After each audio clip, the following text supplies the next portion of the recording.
You wake up and your first instinct isn't to text anyone. It's to check if anyone texted you, and then feel a weird irritation if they did.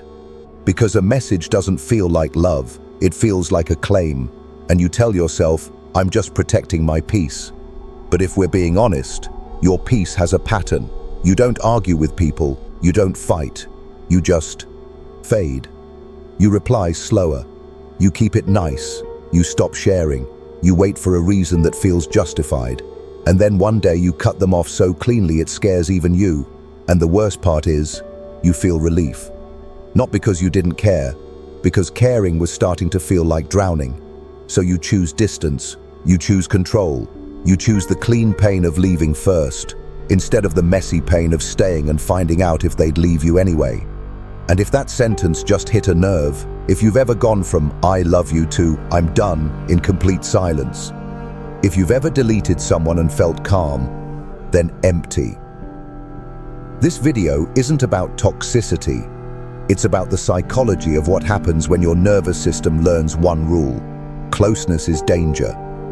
And you don't push people away because you're cold. You push them away because somewhere along the line, being close started to hurt more than being alone. 1. The high-impact hook and core paradox, extended opener. You don't cut people off because you don't care. You cut people off because you care too much. And your nervous system can't afford the price of caring anymore. It usually happens quietly, not with a dramatic announcement, not with a long speech. It happens in the smallest actions that look harmless on the outside. You reply slower, you stop sharing details, you stop asking questions, you forget to follow up. You keep the conversation polite, clean, surface level, like you're wiping fingerprints off a glass. And one day you realize the relationship is already gone, and you didn't even have a fight. You just backed away until there was nothing left to hold. Sometimes it's a specific person. Sometimes it's everyone at once. It's the friend group you suddenly can't tolerate, the family chat you mute for peace, the partner you once adored, but now their voice feels like noise, the coworker who becomes too much, the entire world that starts to feel like it's pressing in on you. And the strangest part is the feeling that comes right after you do it. Relief. Like you just took off a heavy backpack you didn't realize you were wearing, like your chest finally has space, like you can breathe again. But then, later, when the adrenaline wears off, there's a second feeling, a hollow one, a quiet ache that doesn't sound like, I miss them. It sounds like, I'm safe now, so why do I feel so empty? This is the paradox. The thing that saved you is now the thing sabotaging you. Cutting people off used to be survival. It used to be protection. It used to be the fastest way to stop bleeding. But over time, it becomes a ritual of self-erasure. Because every time you leave first, you never have to find out whether someone would have stayed. Every time you disappear, you never have to discover if you were actually lovable when you were fully seen. Every time you sever the connection, you avoid the risk, but you also eliminate the proof. And deep down, you might be carrying a private belief. If I get close, I will pay for it. Not because you're dramatic, not because you're cold, but because your body learned a long time ago that intimacy comes with a cost. Disappointment, betrayal, humiliation, emotional debt. So you do what your nervous system trusts. You detach, you disappear, you cut everyone off. And if you're watching this, there's a chance you've told yourself some version of the same story. I just don't need anyone. I'm better alone. People are exhausting. I'm protecting my peace. Sometimes that's true. Sometimes boundaries are healthy. But sometimes that sentence is not a boundary. It's a scar talking. And today, I want to walk you into the psychology behind it, without shaming you, without romanticizing it, and without calling it just your personality. Because for many people, cutting everyone off isn't independence, it's protective detachment, a strategy that makes you feel powerful while secretly making you lonely. Let's name what's happening. When someone repeatedly cuts people off, especially abruptly, it's often not a character flaw. It's a nervous system pattern built around one central theme: closeness feels unsafe. And if closeness feels unsafe, distance feels like control. Imagine your emotional life like a house with a smoke alarm. For some people, the alarm only goes off when there's a real fire. For others, the alarm goes off when someone makes toast. If you grew up with inconsistent love, emotional volatility, betrayal, criticism, or neglect, your internal alarm system becomes hypersensitive. Your body learns connection might equal danger. That's where we get our first major term, avoidant attachment. In attachment theory, avoidant attachment develops when a child learns that expressing needs doesn't lead to comfort. It leads to rejection, ridicule, dismissal, or emotional absence. So the child adapts. I will not need. I will not ask. I will not depend. I will not reach. Not because they're strong, but because they had to become strong to survive. As an adult, avoidant attachment can look like independence. It can look like self-control. It can look like high standards. But underneath, it's often the same primitive message.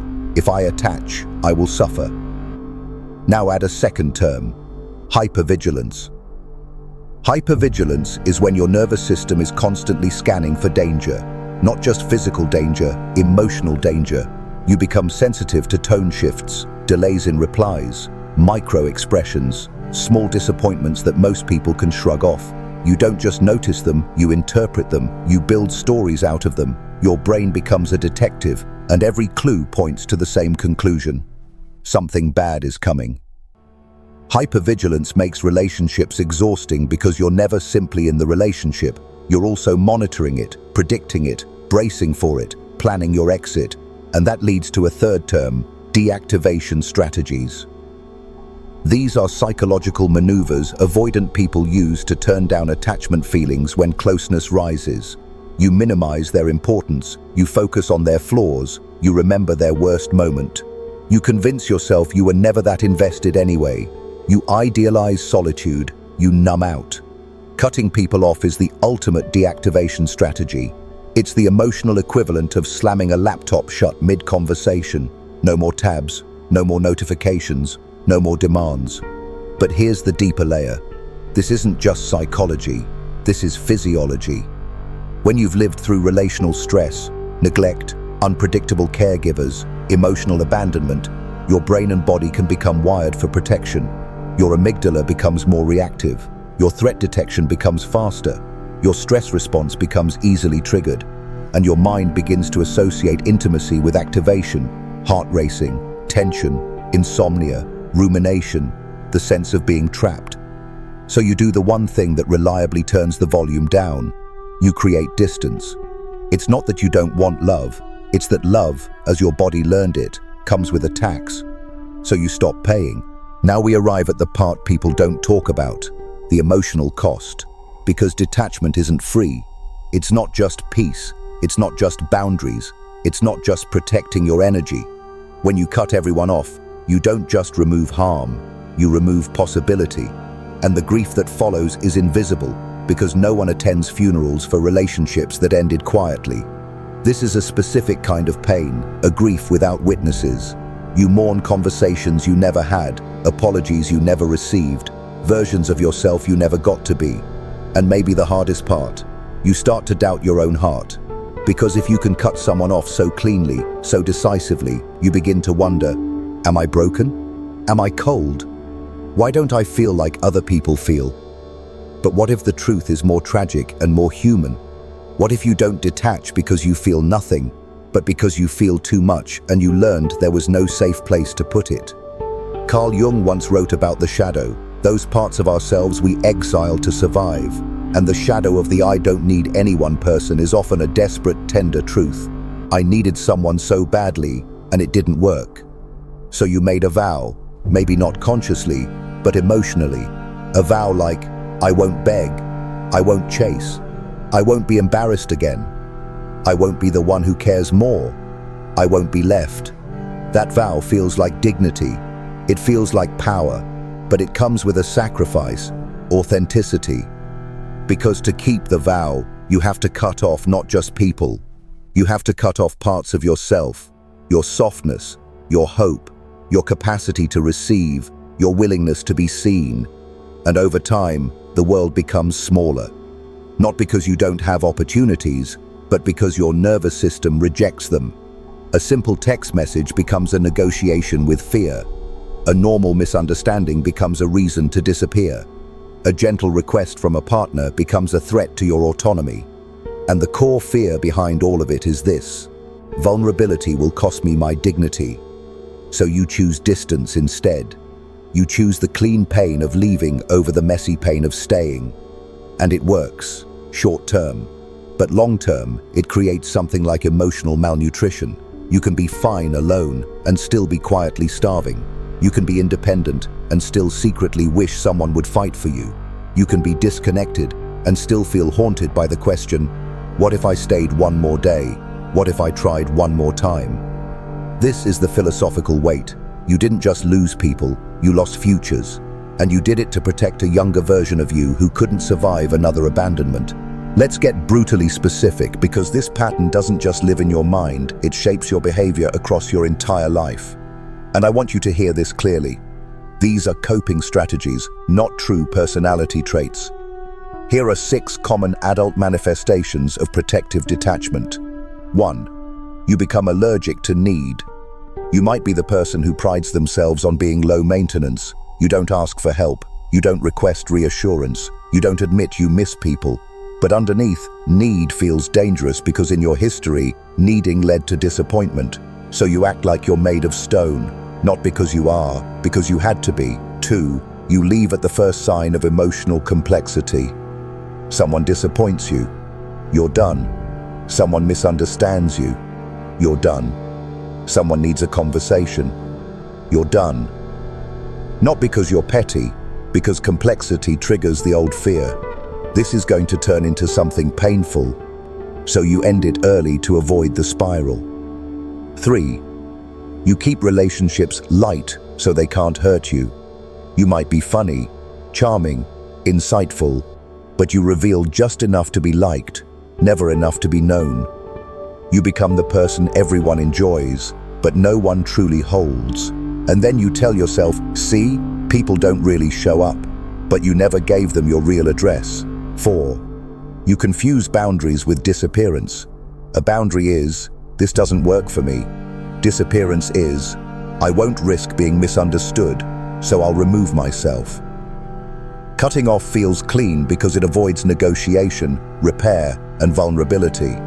But repair is where secure attachment is built, so you remain safe and unbonded.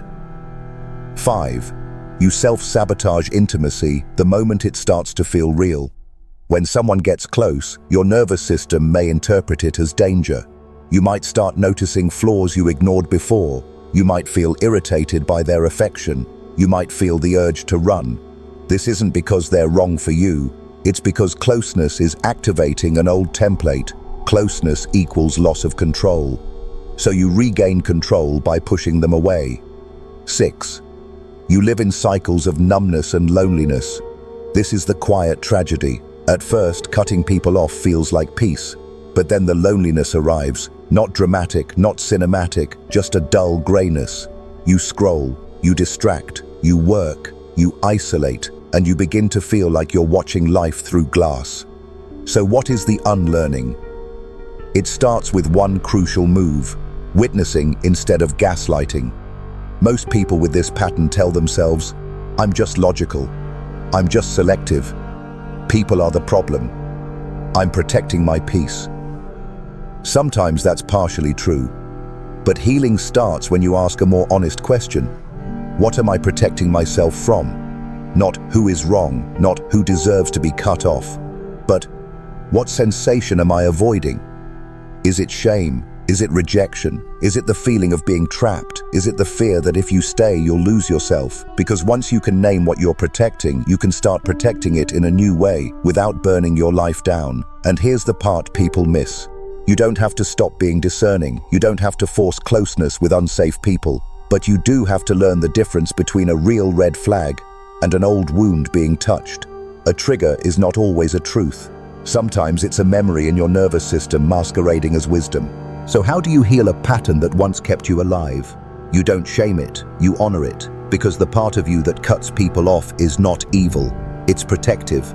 It's the inner guardian who learned, if we leave first, we don't get left. Healing starts when you stop trying to kill that part and start trying to update it. Here are practical, grounded pathways. 1. Inner child reparenting. Ask, when did I first learn that closeness isn't safe? Not as a dramatic excavation, just as a gentle inquiry. Your inner child isn't asking for a perfect life. They're asking for a consistent one. Reparenting looks like giving yourself what you didn't get. Validation, comfort, permission to have needs, permission to be messy.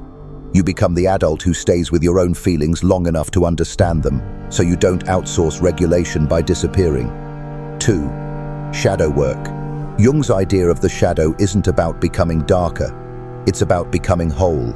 Your shadow might include your neediness, your jealousy, your fear of being ordinary, your desire to be chosen. These aren't shameful, they're human.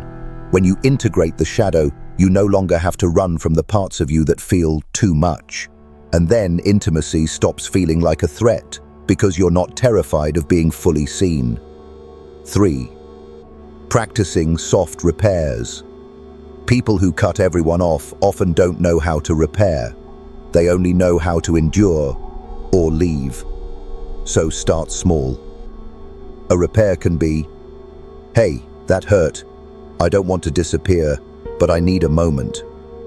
I'm noticing I want to shut down. I'm trying to stay. I felt triggered. Can we slow down and talk? This is not weakness. This is nervous system training. You're teaching your body. Conflict doesn't equal catastrophe. 4. Choosing safe people, not perfect people. Healing doesn't mean attaching to everyone. It means attaching to the right ones. Look for people who can hold complexity, people who can apologize, people who don't punish honesty, people who don't confuse your vulnerability with leverage. A safe person isn't someone who never hurts you. A safe person is someone who can repair with you. 5. Redefining strength. For a long time, your definition of strength was, I can survive without anyone. But a deeper strength is, I can stay present when my fear begs me to run. That's not naivete. That's mastery. There's a quote often attributed to healing work in psychology. The wound is not your fault, but the healing is your responsibility. And here's the empowering twist. If your nervous system learned detachment, it can learn connection. Slowly, imperfectly, but truly. You don't have to become a different person. You don't have to become endlessly open, endlessly trusting, endlessly available. You just have to stop confusing distance with safety. Because real safety isn't the absence of people, it's the presence of self-trust. It's knowing you can feel pain and still remain intact. It's knowing you can be misunderstood and still remain worthy. It's knowing you can need someone and not lose your dignity. So if you're someone who cuts everyone off, I want you to hear this like a truth spoken directly into your chest. You are not cold, you are not broken, you are not beyond love. You are someone whose heart learned to wear armor. And healing isn't about ripping the armor off. It's about learning when you no longer need it. It's about becoming whole, so you don't have to disappear to feel safe. If this video put words to something you've lived in silence, share it with someone who needs it. And if you want more deep dives into trauma patterns, attachment styles, and the hidden rules of human connection, subscribe. Because the goal isn't to be fixed, the goal is to finally be free enough to stay.